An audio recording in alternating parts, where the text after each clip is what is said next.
My fifth grade teacher, I think his name was Mr. Benson, used to joke quiz us. Who's buried in Grant's tomb? When did the War of 1812 start? You know, we all know when the War of 1812 started. But do you really know what happened, who won, and what it meant for America? Sometimes a historical reenactment can be the best teacher. We relive the Battle of Ogdensburg on today's Story of the Day. Support for Story of the Day comes from Clarkson University, offering over 95 programs of study with campuses in the Hudson Valley, Central, and Northern New York. More at clarkson.edu. Hey, I'm David Sommerstein. It's Friday, March 1st. First up, a Washington County man was sentenced in court today to the maximum 25 years to life in prison for killing a young woman in his driveway. Kevin Monahan fatally shot 20-year-old Kaylin Gillis last April. Gillis and her friends were looking for another person's house in the town of Hebron last spring when they accidentally turned down Monahan's driveway. Monahan was convicted in January of second-degree murder. Prosecutors argued that Monahan was motivated by irrational rage towards trespassers.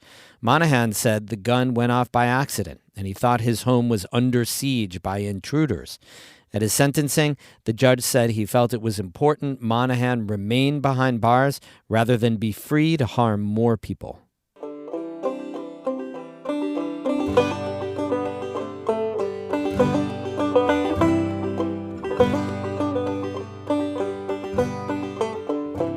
Last month, about 100 people took muskets, cannons, and uniforms to the streets to reenact the Battle of Ogdensburg, part of the War of 1812.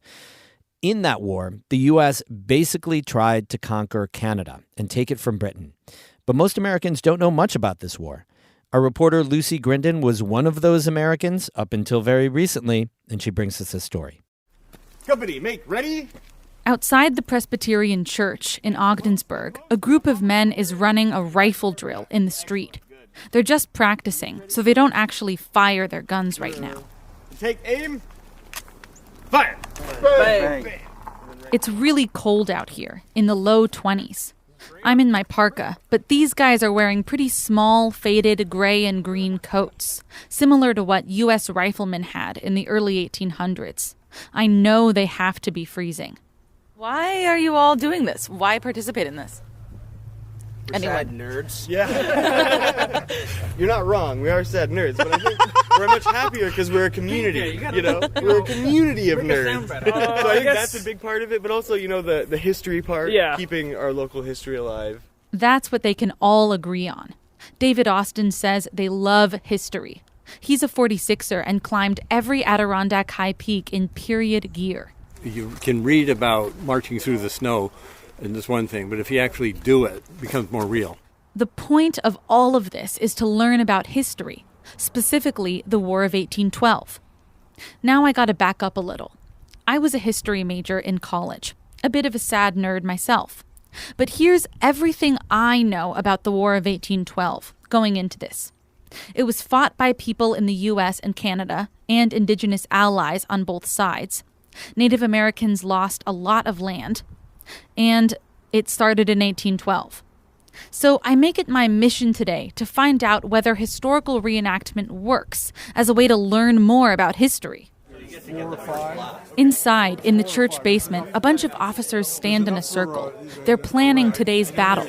So where do you want us to put the guns for the first firing? Where would you like to be? Well, at this point here... These guys should know what the War of 1812 was about.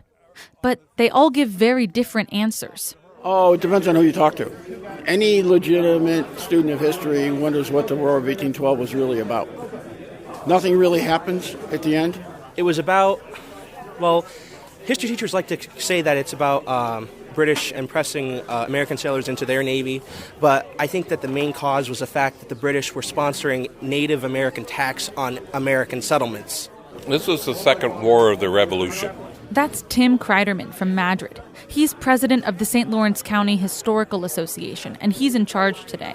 He says the war made this country stronger. It really defined the U.S. as a power unto itself. That's Kreiderman's perspective. But this is a first in my journalism career. He also wants me to talk to the other side.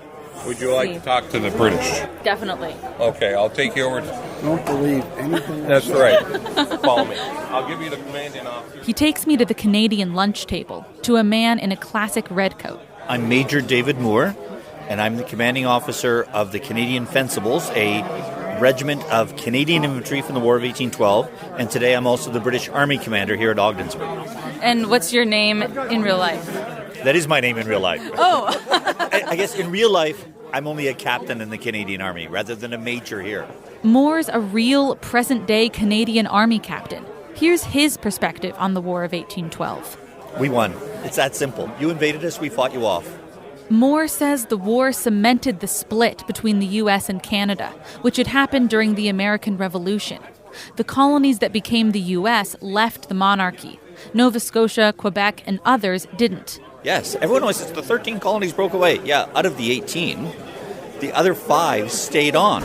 And the War of 1812 confirms that no, we're going to be 2 separate countries to the present day. One Canadian is here today to learn about what her own family went through back then. I have ancestors that were at this battle. Amanda Hoffman is descended from German immigrants. They'd originally moved to the Mohawk Valley in central New York, but they stayed loyal to Britain during the Revolution. They were imprisoned for being loyalists and then fled to Canada when they got out. They weren't the traitors, you know what I mean? They're very much loyal to a monarchy. Hoffman says she's learned a lot about her family through reenacting, including, get this, that she's distantly related to Tim Kreiderman from the County Historical Association. I have a lot more questions, but there's no time to ask. The battle's about to start. At the time of the actual battle, the St. Lawrence was frozen over, so the Canadians crossed on foot. The reenactment starts on a street near the river. A neighbor lets me stand on her front porch to watch. Very quickly, the learning gets real. First, we learn how loud a cannon can be. Oh my good grief. I can literally feel the sound every time one goes off. I learned that soldiers would not have worn earplugs because they would have needed to hear where the shooting was coming from. The battle moves towards the center of town, past the library and a pizzeria. Some women follow, dressed in period clothing, long skirts and shawls. I learned that Canadian women crossed the river after the battle to steal stuff from the Americans' houses. Barbara O'Keefe is president of the Fort de la Presentation Association. Silver dishes. There's a report of one woman going over the next, sometime afterwards, for dinner, and dinner was served on her dishes. The U.S. lost the Battle of Ogdensburg, and the town was sacked. Residents fled to Heuvelton and Canton for shelter.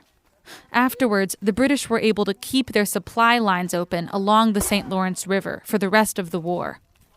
After today, it's obvious to me that historical reenacting is a great way to learn about the past. Captain David Moore says it's about protecting heritage. Like everything in life, erosion wears it away. Think of how many old buildings in the town you live in are gone. Think of how at Christmas at your own house, there are empty seats every year. The same is true of this heritage, this whole War of 1812 experience along the St. Lawrence. That needs to be preserved or it'll be gone. A few different people also tell me this. If you don't learn your history, you'll wind up repeating it. And I'm just going to add this to that. If you do learn your history, you may find yourself trudging through the snow with your feet going numb, reenacting it. Lucy Grindon, North Country Public Radio, Ogdensburg. We have more news all the time and through the weekend on our website, ncpr.org. Music today by Dan Duggan of Lake Clear and Dan Berggren of Ballston Spa. Have a super weekend. I'm David Summerstein, North Country Public Radio.